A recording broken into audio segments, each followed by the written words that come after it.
Bonjour et bienvenue dans ce point bourse du 17 juillet 2023. Je rappelle que les informations et analyses données sur cette chaîne sont données à titre indicatif et ne peuvent pas être considérées comme un conseil d'investissement. L'investissement en bourse est risqué et vous êtes responsable de tous les investissements que vous faites. Alors aujourd'hui, le CAC 40 qui perd plus d'1%, et on pouvait s'y attendre, hein, comme répété ces derniers jours, notamment vendredi, on avait noté cette zone-là, c'est quoi?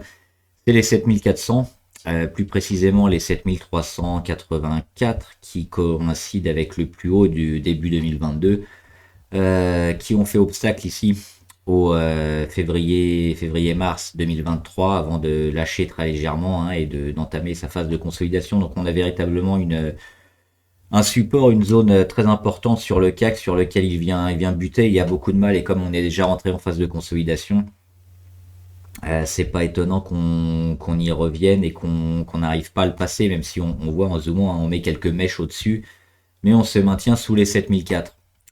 Donc moins 1% aujourd'hui, notamment à cause du luxe, hein, on va le voir après. Et certainement encore beaucoup de zigzags, hein. On le dit depuis des semaines, on est rentré dans un marché un peu de zigzag, on va chercher des plus hauts, des plus bas, il n'y a pas véritablement de tendance de fond très forte. Pourquoi? Parce qu'on est passé, on avait un marché très haussier, hein, depuis le mois de novembre, en gros, hein, le mois de novembre 2022.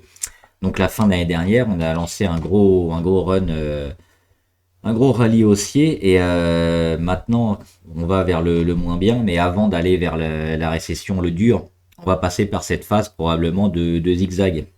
Alors on peut toujours peut-être continuer la hausse. À mon avis, il y a peu de chance. Mais on va certainement zigzaguer comme ça pendant un moment avant d'aller certainement beaucoup plus bas. Beaucoup plus bas, c'est où? Alors déjà, le premier objectif, ce sera ici, hein, les 7083. C'est une zone qui a déjà été bien marquée, bien testée, qui sera importante à double titre, surtout si elle lâche. Parce que si elle lâche, on va certainement aller chercher. Alors il y aura aussi la moyenne à 200 qui va remonter, hein, ça pourrait être intéressant dans quelques jours, dans une dizaine de jours ou 2 semaines. La moyenne à 200 sera sur ces niveaux-là, sur les 7083. Mais sinon, on a les 6008, les 6826, hein, c'est ce support-là avec le rebond d'après invasion de la Russie en Ukraine. C'était ici au mois de mars 2022 et puis on le voit, c'est pareil, c'est une zone extrêmement bien marquée, hein, graphiquement c'est très propre. Donc il y a des chances qu'on y retourne à court ou moyen terme, les 6008. Pour l'instant, on a comme premier objectif les 7083 et la continuation de la consolidation sur le CAC. Alors sur le CAC aujourd'hui, hein, on le voit, très peu de vert, moins d'une dizaine d'actions en vert. Et comme on le dit ici, hein, on le répète, souvent quand le CAC a du mal, il y a quelques actions qui s'en sortent le mieux. C'est toujours les mêmes, c'est les défensives, à savoir Carrefour Orange, c'est quasiment toujours ça. Et Thales aussi, c'est la défense. C'est pas défensif, mais c'est un peu la défense, ça marche bien parce qu'on sait qu'il y a les problèmes de guerre notamment. Ça fonctionne bien, on va les voir rapidement, ces trois-là. Carrefour qui est toujours bien, hein, parce qu'on le voit, alors elle n'a pas comblé le gap juste en dessous de sa moyenne à 200, mais elle est bien repartie depuis, et on est quand même dans une tendance plutôt favorable. Alors même si on n'a pas de relance haussière par rapport aux autres actions qui risquent d'aller beaucoup plus bas, c'est toujours intéressant peut-être d'avoir du Carrefour au moins pour se protéger, ça peut être plus intéressant qu'avoir du cash par exemple. Thales, eux, c'est très bien. Parce qu'ils ont cassé ici leur petite congestion et ils se maintiennent, hein, on le voit, on avait une petite phase de congestion, on l'a cassé par le haut, et puis là ça fait 3 jours qu'on se maintient au-dessus, donc plutôt favorable aussi sur Thales, toujours très très haussier. Et si on n'a pas de nouvelles, hein, de Russie-Ukraine, Thales devrait continuer à bien performer. Et enfin Orange. Orange, ils sont sous une résistance qui les embête un peu ici à 10,75. Donc on va peut-être avoir un peu de zigzag, hein, sur Orange, mais c'est pareil, à moyen terme on est plutôt bien orienté, mais le jour où on arrive à casser ces 10,8 et à se maintenir au-dessus, on pourra certainement continuer aussi la belle percée. Au niveau de ce qui marche moins bien, on l'a vu le luxe, hein, avec Hermès, moins 4. C'est ce carré bleu, hein, qu'on avait noté, c'était certainement l'obstacle, hein, impossible à dépasser pour Hermès. Elle y est revenue là, c'était vendredi le 14 juillet. Mais on voit que c'est une zone un peu compliquée qui demande certainement un échec et une consolidation plus basse. Sur LVMH, c'est la même chose. J'ai pas mis le carré, mais l'idée est la même. on va certainement aller plus bas. Et Kering, bah, c'est le troisième luxe, hein, moins 1,95, toujours beaucoup plus fort que ces deux compères, qui se rapproche déjà d'un support qu'il avait testé ici, hein, à 400, à 475, mais s'il vient le lâcher prochainement, bah, derrière c'est les 445. Donc le luxe, toujours à la peine, et le CAC 40 toujours fortement pondéré au luxe, qui descend. Ce qui est intéressant aussi cette semaine, c'est quoi? C'est les résultats qui vont commencer à arriver. Hein, ces 2-3 prochaines semaines, on va avoir beaucoup de résultats. Alors notamment, j'ai pas tout noté, hein, c'est pas exhaustif, mais on aura mardi, on va avoir pas mal de résultats, notamment aux États-Unis avec Bank of America, Morgan Stanley, ASML, ça c'est très important, Netflix, Tesla, mardi, mercredi, J&J, Johnson Johnson, IBM. Jeudi, on aura Dassault Aviation, Morel et Prom. Et vendredi, Sartorius, Thales et Schlumberger. Alors, il y en a beaucoup d'autres. La semaine d'après, on aura aussi pléthore de résultats. C'est ça qui risque de donner un peu la tendance et le fond pour les prochaines semaines jusqu'à la rentrée. On va éviter de s'avancer, on va attendre d'avoir les premiers résultats et de voir s'il y a une tendance qui se dégage. Je voulais voir aussi le Forex, notamment le dollar, hein, le dollar alors par rapport à l'euro. Aujourd'hui, on bouge pas trop.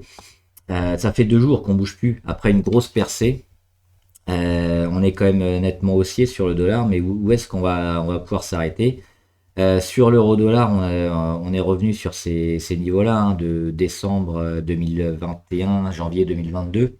On n'a pas véritablement de zone technique assez forte. Par contre, sur les autres paires, c'est un peu plus marqué, notamment ici, dollar, yen, la monnaie japonaise. On voit qu'on revient sur support et on rebondit. Donc là, c'est le dollar qui est en premier. Donc si ça monte, le dollar va monter. Et, à contrario, l'euro et le yen peut-être descendent. Donc peut-être une zone technique intéressante sur le dollar qui a peut-être fini sa chute face au yen. On le voit.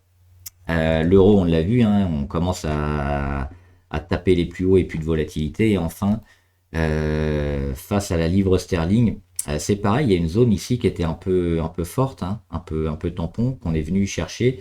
Et pour l'instant, là, depuis 2 jours, on revient. Alors c'est un peu trop tôt pour tirer des conclusions, mais sur pas mal de monnaies, comme ça, on peut voir un début de fin de perte du dollar. Ça veut dire quoi? Ça veut dire que le dollar est en train de revenir un peu plus fort.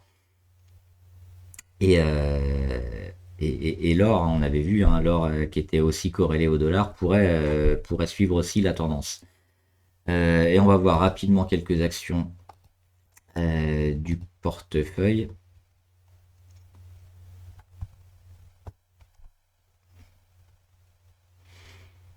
Avec Calray qui continue, hein. Calray c'est 3,8 aujourd'hui, avec encore une mèche haute. Et on le voit si on dézoome, c'est une grosse force acheteuse sur Calray, hein, parce qu'on a eu déjà ce gros premier mouvement, et puis cette phase ici un peu d'attente, hein, de début de consolidation même. Et on n'est même pas cherché la moyenne à 50, on est allé chercher juste la moyenne à 20, on est reparti, il y a toujours beaucoup de volume, regardez les volumes, hein, qui sont énormes, qui ont encore été énormes mercredi 12 et jeudi 13 juillet. Ça continue, on est encore dans le haut des Bollinger, on est hors Bollinger même avec la mèche. Il n'y a pas de consolidation, même la consolidation à plat, elle se fait plutôt en montée, donc toujours très positif sur Cadre. Notre objectif, il est là, hein. Aller frôler les 40, la zone entre les 35 et les 38,9. C'est toujours plutôt vachement intéressant parce qu'il y a ce pic de volume là et cette force acheteuse qui ne se tarit pas sur Calray. Morel et Prom avec le pétrole. On va voir le pétrole juste après. Il y a une petite phase de congestion sur Morel et Prom, on le voit entre ces deux obliques blanches.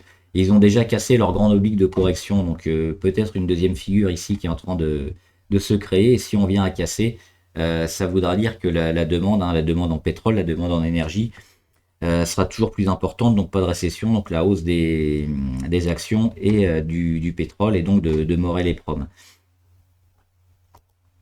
Sur Metex, Metabolic Explorer, c'est intéressant de noter aussi la perte de volatilité. Depuis une dizaine de jours, il ne se passe plus rien. On est toujours autour des 1 ou des 1,10. Les prochains mouvements vont être intéressants. C'est à la fin de la semaine prochaine, normalement, que Metabolic Explorer donne ses résultats. Donc ça va certainement bouger très rapidement dès la semaine prochaine, dans un sens ou dans l'autre, mais il y a quand même plus trop de vendeurs, hein, si on dézoome. On voit que Metex, depuis plusieurs semaines, plusieurs mois là, avec le printemps, où on était sur les 0,8, le titre a arrêté de baisser et commence un peu sa recovery, même si ça reste fragile. Newmont avec l'or, hein, c'est pareil, avec le dollar à surveiller, on voit que l'or est sur des niveaux pivots un petit peu. Moyenne à 200, premier échec sur Newmont.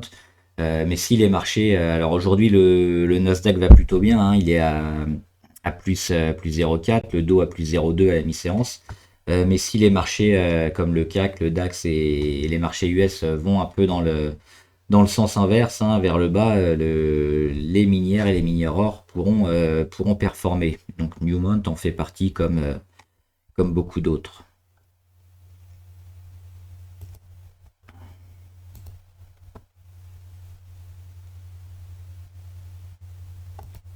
Total, juste avant de voir le pétrole, on voit hein, Total en correction depuis un moment, depuis ici leur point le plus haut au 14 avril. Ça ne fait que descendre. On a cassé ici cette zone qu'on peut matérialiser dans l'ellipse hein, avec le travail de la moyenne à 200 et puis finalement l'échec. On avait également un support ici sur les 53,4. Donc c'était cette double zone là qui a été bien travaillée et finalement échec. Donc on va plus bas, on va à mon avis ici hein, vers les 48,17. On va y aller doucement, toujours en zigzagant dans ce petit biseau descendant. Et puis c'est cette réaction qui va nous intéresser après sur Total. Qu'est-ce qu'on va faire? Est-ce qu'on va casser encore violemment ou pas? Pour ça, il faudra aussi voir la demande, hein, le contexte économique et le pétrole, évidemment. On va finir avec ça, les matières premières. Le Brent. Le Brent, on l'a vu, en réaction ici sur les niveaux les plus bas. Il y a toujours une défense hein, sur les 70-75 au niveau du Brent. On a réagi rapidement. On est allé tester la moyenne à 200. Échec normal hein, sur la moyenne à 200 parce qu'il y a peu de catalyseurs quand même pour développer une demande. On verra avec les résultats s'ils sont très bons. Peut-être que le Brent aussi va augmenter, mais pour l'instant c'est pas le cas. On se maintient dans ce statu quo entre les 75 et les 82. Et enfin on finit avec l'or. L'or qui avait réagi, hein, c'était notre zone d'achat ici court terme dans l'ellipse. Qui va chercher ici cette zone de 1955, mais il se passe pas grand chose sur l'or. Les mouvements sont assez faibles, les chandeliers sont assez faibles. Donc l'or est en attente du marché hein, global, de voir dans quel sens il va tirer. Et si les actions vont avoir un peu de mal avec le dollar aussi, si le dollar réussit à mettre une tendance forte, on aura peut-être aussi sur l'or une tendance équivalente, donc à surveiller. Voilà, j'espère que la vidéo vous a aidé. N'hésitez pas à laisser des commentaires, à poser vos questions, à demander des analyses de valeur et à vous abonner à la chaîne pour être au courant de toutes les vidéos avec la petite clochette YouTube. Bon trade, à plus!